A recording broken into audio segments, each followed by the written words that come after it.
A beginning is a very delicate time. Know then that it is the year 10,191. The known universe is ruled by the Padasha Emperor Shaddam IV, my father. The spice melange is the most valuable substance in the existence. The spice extends life. The spice makes space travel possible. The spice must flow. The spice must flow.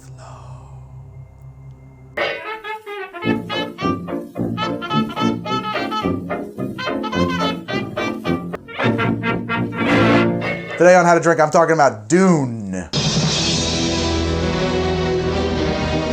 which is getting remade, I guess. But that's not really why I'm making it. I'm making it because gotta do it. We gotta do Dune. So Dune is the seminal novel by Frank Herbert. Came out in 1965. Really changed the face of science fiction at that time. He was a friend and contemporary, it turns out, of Alan Watts, a guy who I actually like quite a bit. We confuse ourselves as living organisms, which are one with this whole universe, with something we call our personality. And so there's a lot of Alan Watts' brand of Zen Buddhism injected into Dune. What is Dune? Dune is a science fiction story that takes place in the year 10,191 and concerns primarily the Atreides family who move from their homeworld to take over their new fief, Arrakis, which is a very desirable planet to lord over. The world of Arrakis is so dry that to survive, the Fremen, the natives, wear something called a still suit, which is a form-fitting latex it's a form-fitting suit that collects all your sweat and piss and filters it so you can drink it back up. It's great. What is it that makes the world Arrakis so desirable as a fiefdom? What is it? Well, it's the only place in the universe, apparently, that can produce the spice. He who controls the spice controls the universe. Yeah, so the spice is produced by, if I'm not mistaken, the larval stage of these gigantic sandworms that also show up in Beetlejuice for some reason. But they are the larval stage of these gigantic sandworms that deep down in the sands, at the bottom of the sand sea, they produce spice. This spice melange comes boiling out of the sands, and then you have to harvest it. And then what do you do with it? Well, it's a super powerful, consciousness expanding psychoactive drug. But most importantly, well, probably the two most important things it can do is that it can allow the Navigators Guild to fold space and take you instantaneously across the cosmos, but also it can make you immortal.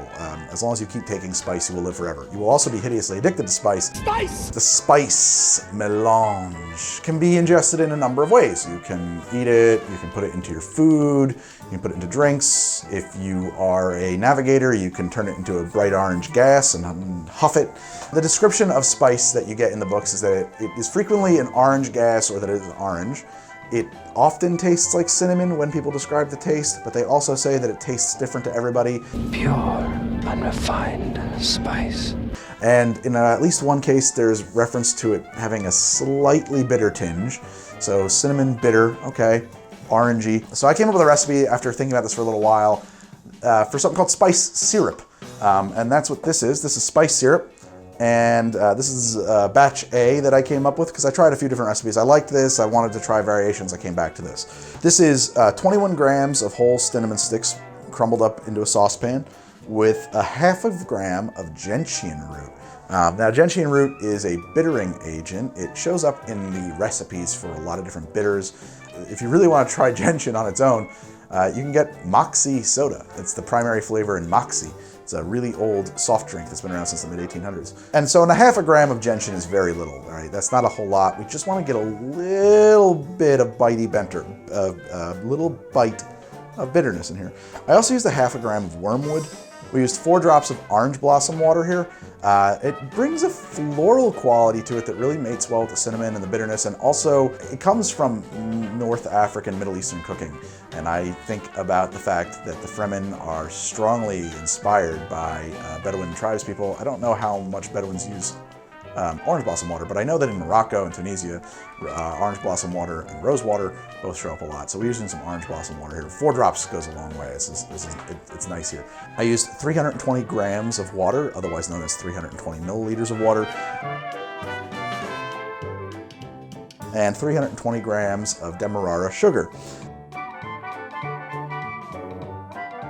I heated that up on a saucepan until it was boiled, dissolved it, steep for 10 minutes, cool it off, strain it, and bottle it, spice syrup. So it's essentially what I came up with is a cinnamon syrup with a few extra flavors in there. There's two main drinks that the spice I think of that come up in the book. Somebody mentions that there's spice beer and also spice coffee. And so I wanted to kind of take a crack at those things. And the first thing we're gonna make right now is spiced beer. There's not much to this one. I'm thinking of spice beer as being like a root beer. Potentially, could there be an alcoholic version of spice beer? Yes, and we could do that. We could ferment this. If you wanted to make a beer of this, I would take this, add 3 times its volume in water to it, and some yeast. I would actually use a ginger bug yeast and ferment it for a couple of days. In this case, I'm just gonna make like kind of a root beer, a soft drink. We're gonna use 1 part syrup. It's a lot of syrup, I know, but it's a soft drink. Soft drinks have a lot of syrup in them. To 2 parts seltzer, so that there's a third of syrup by volume. Pretty cool when it lightened up like that, didn't it? And this is our spice beer. We'll give that a taste. Let's see how that is. Pretty good. I think it's delicious. And as soon as it gets to your face, you start to smell it. It's wonderful because the popping carbonation, it really carries the flavor. It is a little bit bitter, but sweet and also cinnamony in a very balanced way. The orange is in there a little bit too. I like this a lot. I think that actually, for as little description of the taste of spice we get from Dune, this answers the call. I think we kind of nailed it. I'm pretty proud of that, actually. I should also point out too that I'm talking about some unusual ingredients there. Gentian, wormwood, probably not in your pantry, but I'm gonna provide affiliate links down below if you wanna order them from Amazon and make this yourself. It's pretty easy to make. It's kind of a root beer, really. I mean, there's not too much rootiness to it, but it's mostly a cinnamon beer, but it makes me wonder why there's not more cinnamon beers. This is tasty. I like this. I hope nobody puts any chalmurky in it when I'm not looking. Okay, so next thing I want to make is spice coffee. And as much fun as I like that spice beer, I gotta say, looking at the flavor profile of the spice syrup, the spice must flow. I think that I'm much more excited by the idea of spice coffee than I was of spice beer even. I'm gonna build this in the glass, and I'm going to use this highly science fictional looking glass. I'm trying to decide if this is more Jodorowsky's Dune or if this is more David Lynch Dune. Let me know in the comments. David Lynch or Jodorowsky, which do you think? I don't know. I think it works though. I think this is it's not necessarily a thermal glass. You shouldn't really have anything hot in it, but I don't know. I like the idea of this being the glass for this drink. I don't know why. It is a little bit of a pain to work with. It is intended to be used for drinking neat spirits from, where you put maybe an ice cube in it and just pour something from a bottle in there. It makes it a little, this angled opening makes it tricky to pour into, but if we temporarily put it on top of this, that'll make my life a lot easier, won't it? So I want to put in 3 ounces of hot coffee. And if you're curious about the coffee I'm using, this is a Chiapas medium roast that I brewed in my OXO 9-cup Barista Touch drip coffee machine. So it's okay coffee. It's not super fancy. We're not going to be overly precious about our coffee today. When I add 1 ounce of my spiced syrup, and if you really like the syrup, you could go a little heavier than that. You go to 1.5 ounces, but I think 1 ounce is sweet enough for me. Sweet and spicy. We need 1 ounce of rye. I was thinking about which spirit to use here, and rye is spicy. It doesn't come from North Africa or anything, but it really works well. So, I mean, where did the Fremen come from? They don't come from anywhere. They come from Arrakis. Do they make rye on Arrakis? I don't think so. Doesn't matter. Rye, I'm going with rye because it works really well in this drink. I really liked the way this worked out. I need 1 ounce of a coffee liqueur. I want Mr. Black here.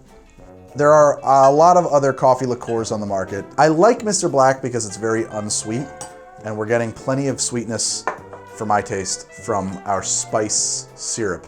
So a Kahlua, if you only have access to Kahlua, I'm not really sure what I would do, honestly. So that's our drink in the glass. I will ditch this.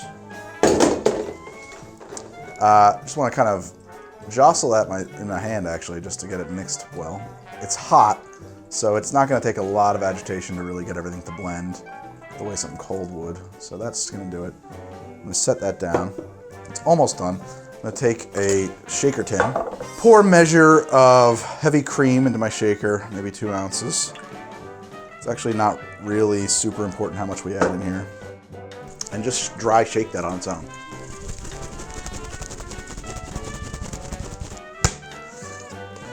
Be careful not to do it too much, because if you go too hard, you will turn it into something very solid. And then we're just going to float that across the surface of this coffee. There we have spice coffee from, well, I don't know if they would serve this on Arrakis, but they might serve us elsewhere in the Empire, in the Pedisha Empire. It's very nice smelling. You get that spicy, the cinnamon, spice, and gentian on the nose right away, so we know that that's not lost in there. If we're smelling it right away through that blanket of cream, we know it's definitely not missing. It's going to come forward. It's so delicious. It is tough to describe. That is delicious. That is a fantastically good drink. And I mean, in truth, what this is a variation on an Irish coffee. This is Irish space coffee. The cinnamon and gentian actually works so well in the coffee. I'm obsessed with this right now. It is a sweet drink. This is a dessert drink. It doesn't feel like I'm drinking a syrup though. It's not like sickly sweet. It's not over the top. It's just like a sweetened coffee dessert sweet. It's very nice. The cream flowed across top, which is how you're supposed to do a proper Irish coffee. I did that wrong previously on my show. Is lovely. It really does mate perfectly with that drink, the rest of the drink. This is good. The rye here, I think it's perfect. I think that the rye brings, I mean, of course it brings a little bit of booziness to it, which we need. And 100 proof, it's the right way to go. And we're, because we're putting in a little less. There's not like 2 ounces, there's 1 ounce of that and some Mr. Black. I don't know, it just works really well. I think that this light little rye spice, I mean, maybe it's not super prominent, but it's definitely helping edge everything along in the right direction here. Also, it's making me live longer, and it is allowing me to travel through space. I can feel my consciousness expanding.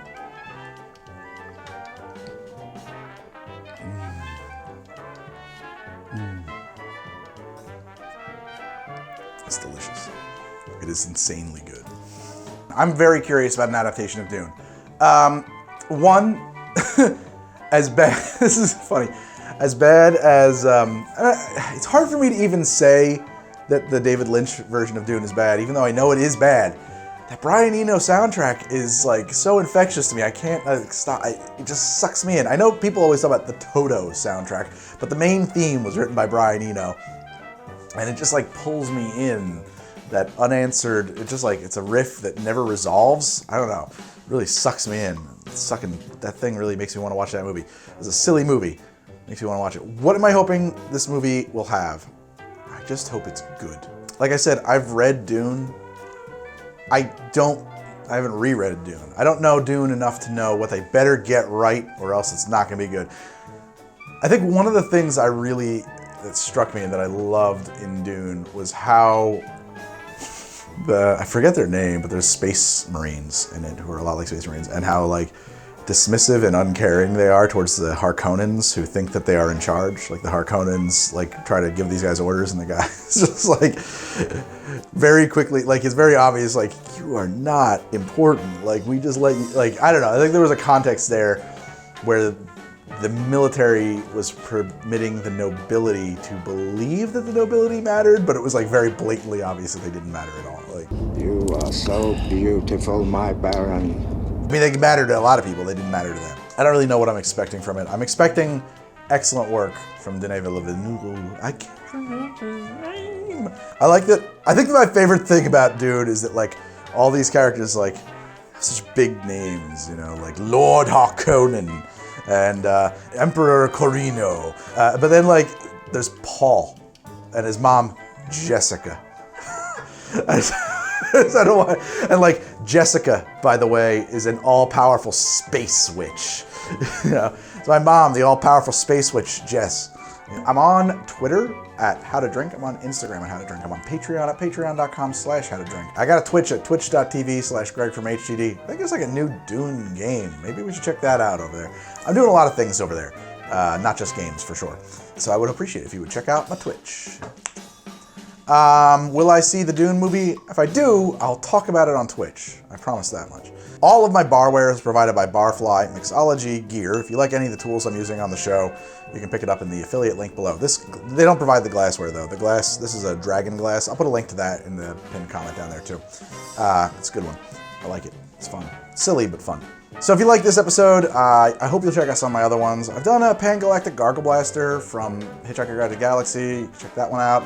I've done Estus Flask from Dark Souls. I think that might be relevant to this one as well. I don't know why, it just feels like it is. There's cinnamon in it, that's probably why. Well, until then, remember that the spice must